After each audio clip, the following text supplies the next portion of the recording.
જે પ્રકારનું કૃત્ય કોંગ્રેસના લોકોએ કર્યું છે,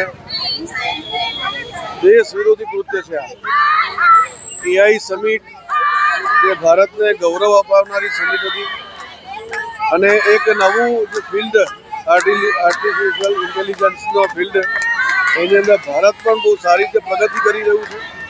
અને પૂરા વિશ્વના લોકો જ્યારે એક મંચ ઉપર એકત્રિત થતા હોય, એ પણ ભારતમાં એકત્રિત થતા હોય, જ્યારે આવું એક શેમલેસ, એટલે જેને કહેવાય શરમ આવી જોઈએ એવા પ્રકારનું કૃત્ય કોંગ્રેસના કાર્યકર્તાઓ દ્વારા થયું છે.